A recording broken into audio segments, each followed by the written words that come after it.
Was one work which has been given, just if possible, just go for your class section. This is for 12C I have taken. Just go for your own class section 12B. Go for the general theme, class notebook, general theme, class notebook.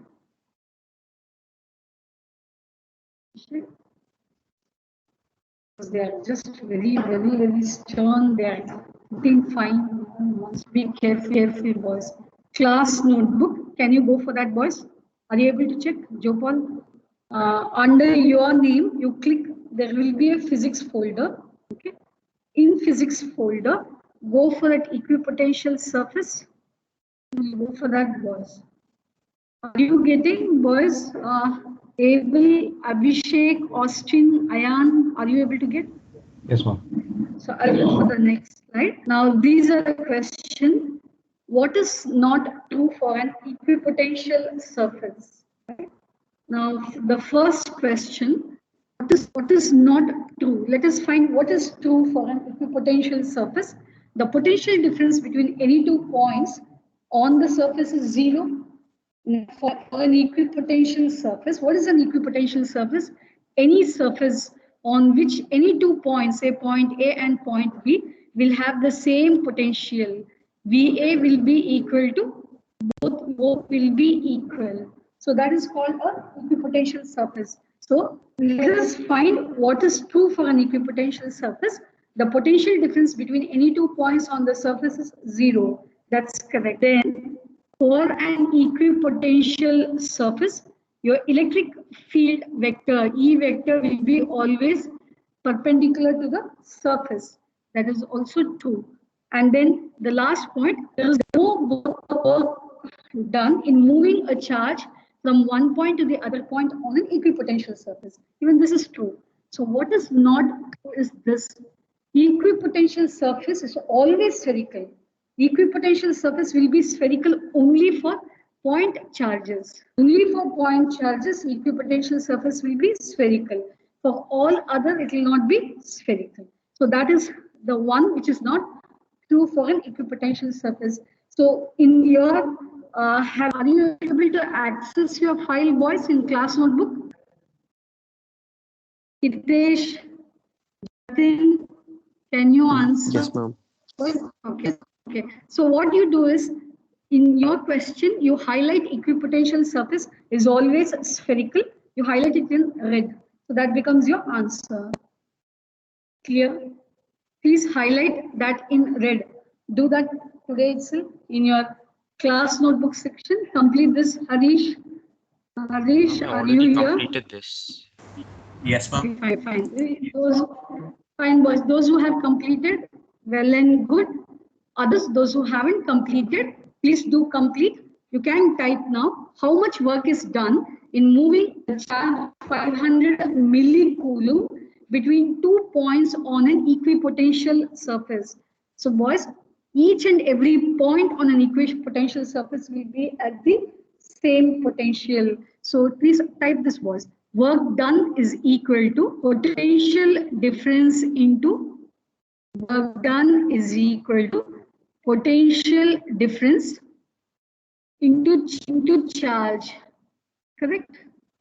So what is that work done? What is the potential difference between 2 points on an equipotential surface? 0. Because each and every point will be at the same potential.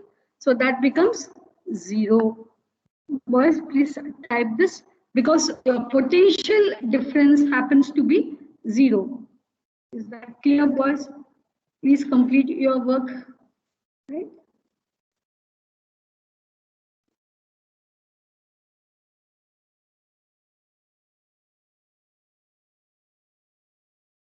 Is that fine? After some time, you can switch over. Is that clear, boys? Shall I go for the next one? Surya? Surya? Yes, ma'am. Shall I go for the next slide or you need time to complete this? I'm going to go for the next slide. Okay, fine. Now look at the second question, third question. Can two equipotential surfaces intersect each other? Give reasons, right? For that, this will be your answer, boys. No two equipotential surface cannot intersect each other. Suppose if I have an equipotential surface, another equipotential surface. Now at a given point, your electric field will be perpendicular to each other, but you cannot have two electric fields, E1 and E2, in different directions. At a given point, you cannot have an electric field pointing in different directions. Hence, it is not possible for two equipotential surfaces to intersect each other. Because all these are your reasoning based questions. So type this in your third answer, first part. Third third question, first part. Can two equipotential surfaces intersect each other? That is a question. So, right, no. At the point of intersection, there will be two different directions of the electric field, which is not possible. Is that fine? Now, look at this. Now, two charges, minus Q and plus Q, are located at points A, 0, 0 minus A, and B, which is 0, 0 plus A. Now, can someone tell me, Mohammed Nabil, point A and point B, where are these points lying? Can you tell, Nabil? This point A is lying along which axis? Just check point A. Look at the coordinates of A.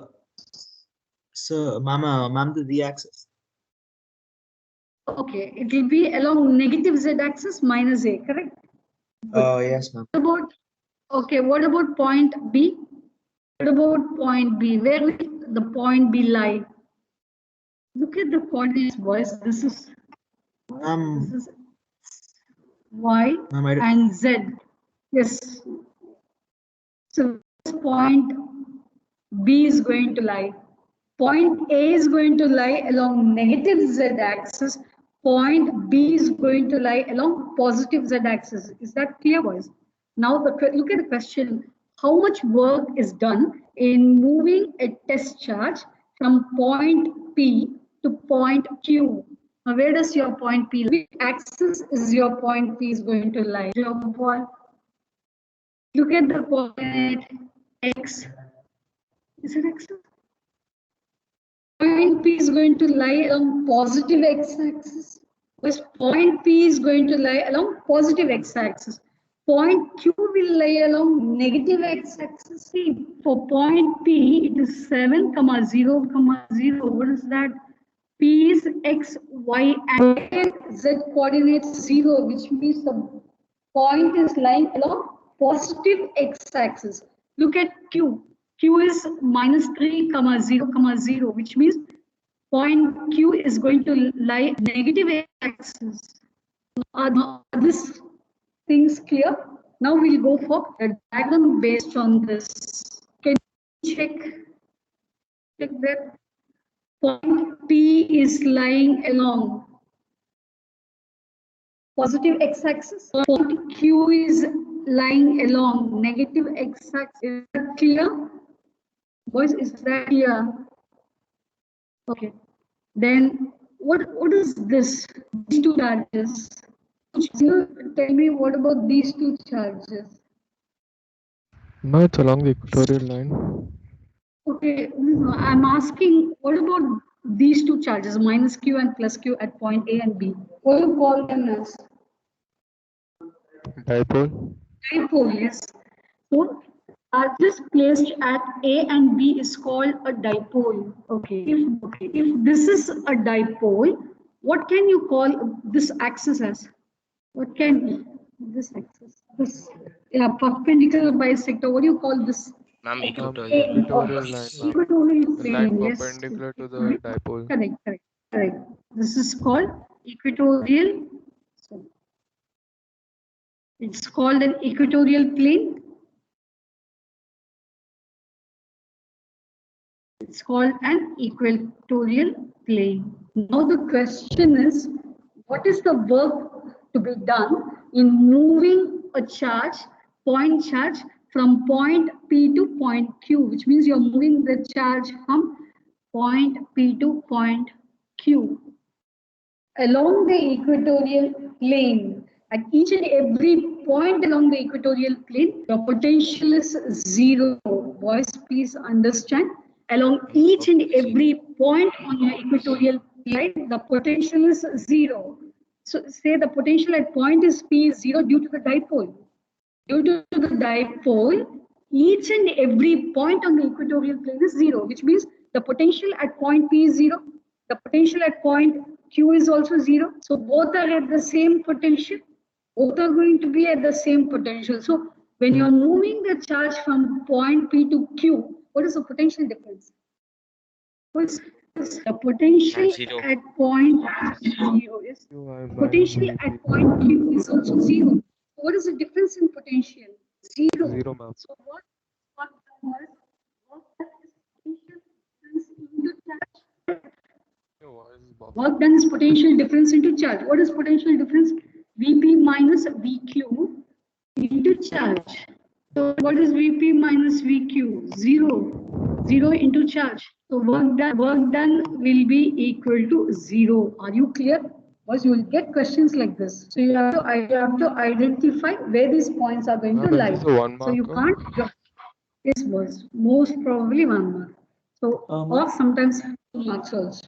Was write the answer because you can't draw the diagram. If you want to draw the diagram, you can have the diagram in your notebook, but please start writing the answer. Work done, sorry. Work done in moving the test charge from P to Q is 0. Now look at the reason. The test charge is moved along the equatorial line of an electric dipole as the potential at every point on the equatorial line is 0. So work done will also be equal to 0. Is that correct, boys? These two. All the three needs to be highlighting. All the 3 points needs to be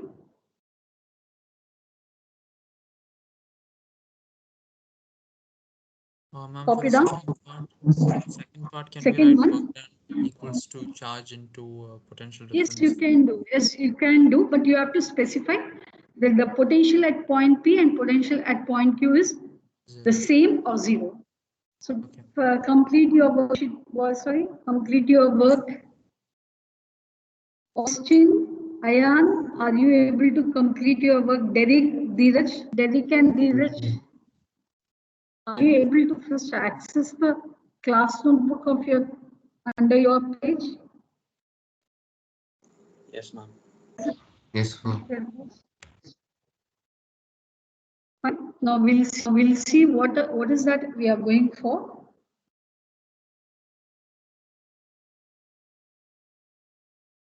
Boys, as per your textbook, I have to go for polarization, the topic of polarization, then I have to go for capacitors. But what I'll do is I'll start with capacitor. When I have to introduce dielectric, I'll introduce. Is that not? I'm not. If you refer your textbook, I'm not going according to the flow of the textbook. What I'm doing is that let me complete capacitors and then I'll introduce the dielectric. Shall I go? Shall I go for the next one?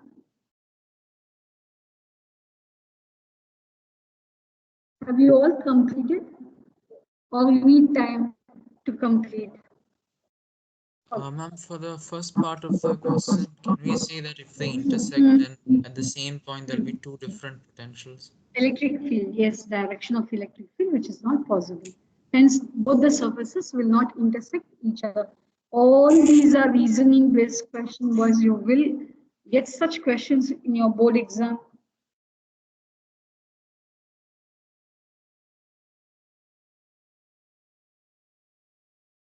Shall I move on?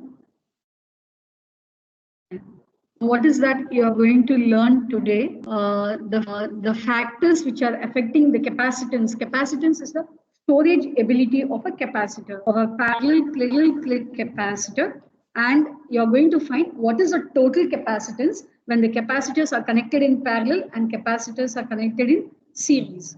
So first we'll go for this was a parallel plate capacitor. Now I have two metallic plates having the same area of cross section separated by a distance of d meters.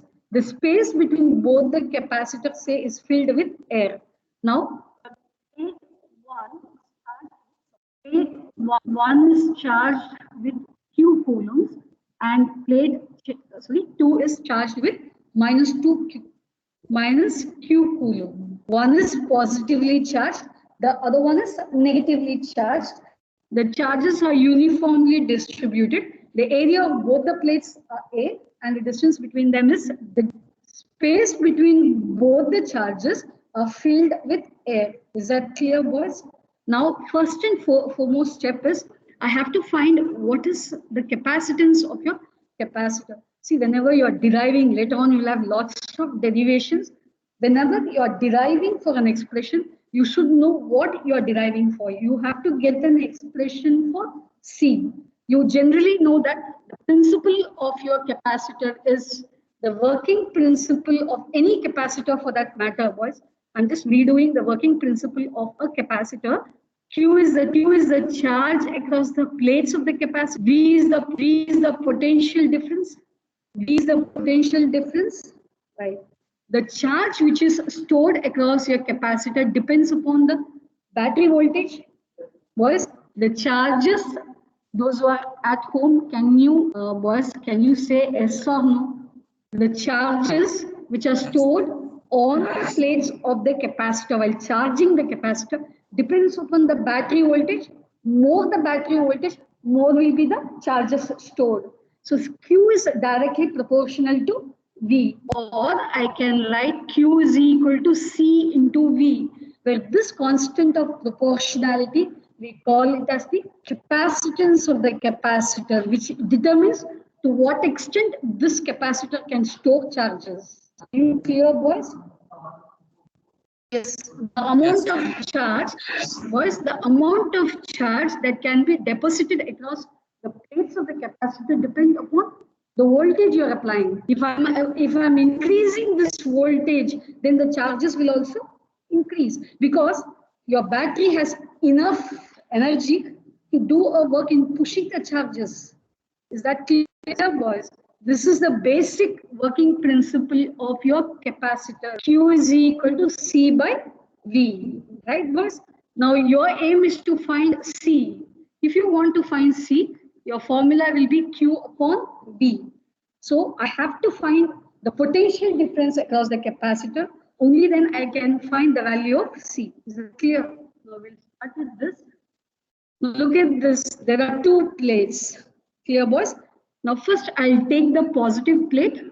This is a positively charged plate. How is the electric field due to this plate 1? It is E1. The direction of, right? The direction of the electric field created by this positive plate radially outward. Okay. Now what is the formula for the electric field? Using your Gauss's theorem, sigma by 2 epsilon naught. Is that clear, boys? Before finding the strength of the electric field between the plates, let me take plate 1 separately. Let me take plate 1 separately. Then take plate 2. Plate 2 has, the other way. Plate 2 has negative charge. So the electric field line E2, it's a negatively charged plate. So your field, direction of the field will be towards the negative charge. So even this will be equal to sigma by 2 epsilon naught. Is that clear? You have to draw the diagram. This is for your reference. What I am drawing is for your reference. Okay. Whenever you are learning for reference, put a right column and put all this reference in the right column. If you put all this work together, you will get confused. So the diagram is this. This is the main diagram. Whatever I am drawing is only for your reference. While deriving, put a right column and do all this reference work over there. Is that fine, boys? Okay. Now you tell me between both the plates, how many fields are acting? Johan, between both the plates, positive and negative fields, how many fields are there? How many fields are there? Electric field, E1 and E2. Are they acting in the same direction or opposite direction?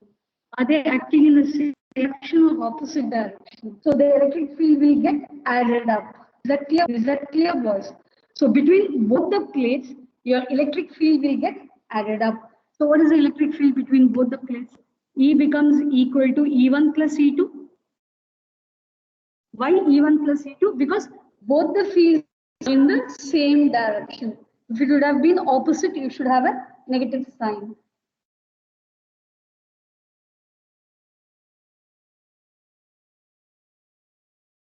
Okay. Shall I erase that? Fine, boys. Now I'll go for this. You want the diagram? No, that is for your reference. Only this diagram is enough, boys.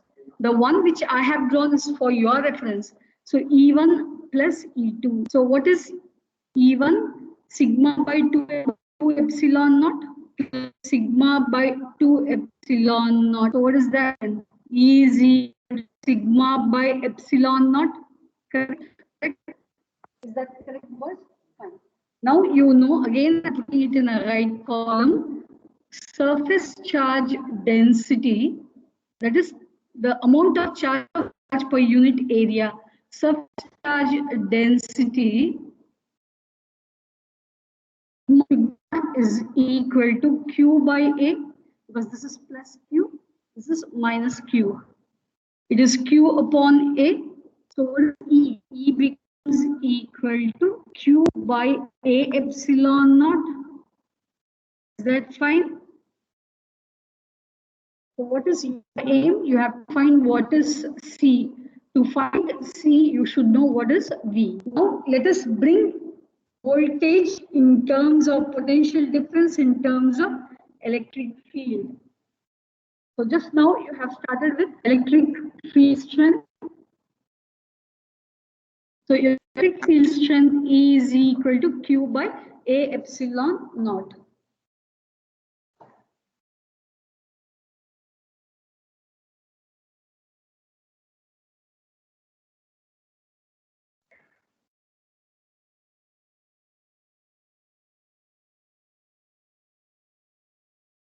The surface charge density is equal to Q upon. Ma'am, Yes. ma'am, each plate is known as a capacitor or the whole No, circuit? both the plates together is known as the capacitor, because the energy will be in the form of electrostatic field between the capacitor, right?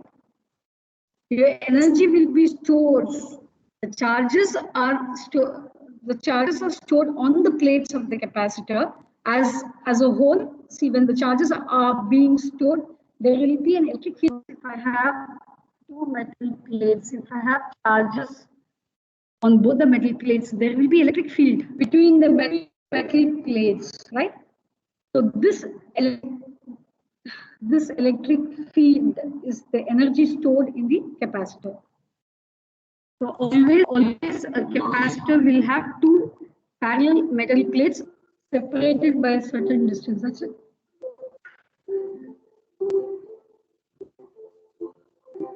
Just for 1 minute, I'll just complete this surface.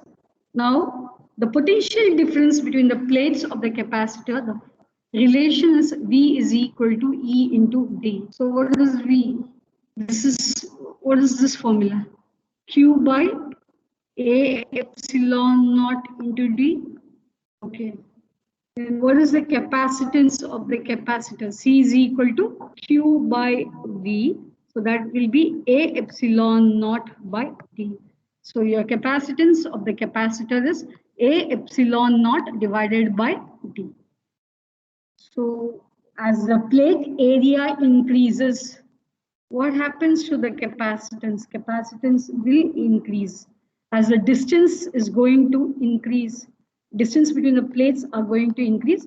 Capacitance will decrease. Anyway, boys, last period we will just do how to find the capacitors, total capacitance in series and total capacitance in parallel, and then we'll start solving the numerical.